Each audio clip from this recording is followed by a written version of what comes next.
Are you understand? بات سمجھ آ گئی آپ حضرات کو؟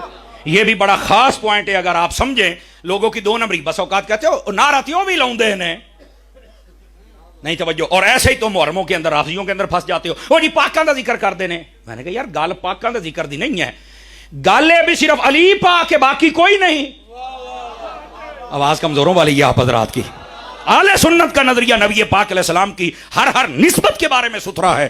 حضور کے صحابہ بھی جنتی ہیں, حضور کی اہل بیت بھی جنتی ہے, اور سب کے سب جنتی ہیں. اسی لیے تو میرے مرشد گرامی حضرت عطار آپ نے نعرہ دیا ہر صحابی نبی, اور یہ عین قرآنی نعرہ ہے. اس پر بھی اگر کسی کے اندر ہلچل پیدا ہو تو سمجھ لو یہ بھی فارغ جے. یہ بھی میں بتا دوں تو میں بتا یہ رہا ہوں میرے بھائی, یہ کہنا کہ پاکوں کا ذکر کر دے رہے تو پاک ہے اتنا ہی نا, باقی بھی تو سارے ہیں. اس کا مطلب ہے جو بھی چیز ہو اس کی تمام جہتوں کو دیکھا جاتا ہے. جب وہ تمام جہتوں کے اعتبار سے ٹھیک ہو تو پھر قابل قبول ہے. اب تاج و تخت ختم نبوت یہ تمام جہتیں تو پوری نہیں نہ کرتا. اس نے تاج کو بھی زندہ کر دیا, تخت وہ بھی, تو جس کے صدقے میں سب زندہ ہیں وہ توجہ نہیں نہ فرما رہے.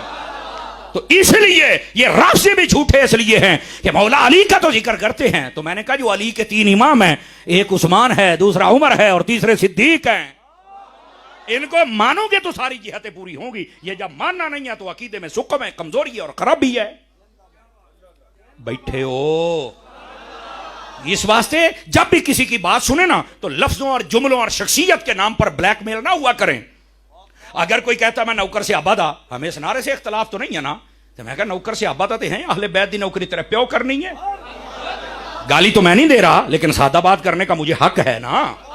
اور اسی طرح جی میں جی مولائی ہاں, تو میں کہا جی تو مولائی ہے تو پھر علی والا تو ہے. علی تو وہ ہے جو عثمان کے پیچھے بھی نمازیں پڑھتے رہے, عمر کے پیچھے بھی پڑھتے رہے, ابو بکر کے پیچھے بھی پڑھے. اور نبی پاک کے ایک مرتبہ حضرت علی سے پوچھا گیا, فرمایا کہ آپ بتائیں آپ کے دوست کون ہیں؟ فرمایا جتنے مصطفیٰ کے صحابی ہیں سارے علی کے دوست ہیں.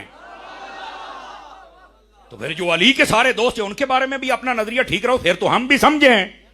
اپنی من پسند کی شخصیات کو لے کر کہنا کہ بس ہم یہ نہیں نہیں نہیں نہیں, تیری پسند نہیں مصطفیٰ کی پسند.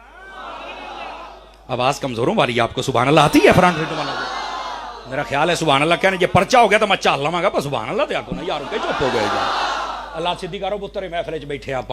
اور میں آپ کو ایک بات بتاؤں, یہ جو میں بار بار کہتا ہوں سیدھے ہو کے بیٹھے, حضرت خورشید صاحب بیٹھے, آپ پوچھ سکتے ہیں ہمارے اور باقی جتنے دیابنا وہابیہ ان کے ساتھ ہمارا جو اختلاف ہے نا وہ ادب اور بے ادبی پہ زیادہ چلتا ہے. وہ بے ادبی کرتے ہیں. تو آپ جب بھی ایسی نیک محفل میں بیٹھیں تھوڑا بہو پر ادب نال تے بہو نا, چاچ نال بیا کرو اور توجہ دے نال بیا کرو. تو یہ جو ادب ہوتا ہے نا, آپ نے دیواروں پہ دیکھا ہو لکھا ہوتا ہے با ادب با نصیب, بے ادب بے نصیب. آپ نے کبھی نہیں دیکھا ہوگا با عمل با نصیب بے عمل بے, یہ نہیں لکھا ہوگا.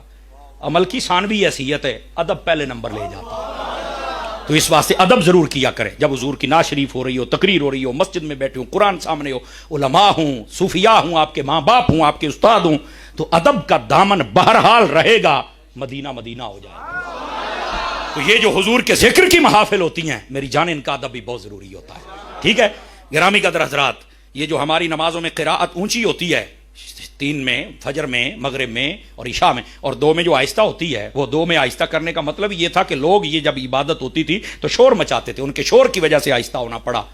تو ہمارا شور ایسا نہ ہو کہ جس کی وجہ سے ہماری یہ محافل اور باقی چیزیں ڈسٹرب ہوں, بلکہ ہمارا ادب ایسا ہونا چاہیے کہ ہمارے ادب کی وجہ سے ہر طرف قرآن کی آواز بلند ہوتی نظر آ جائے.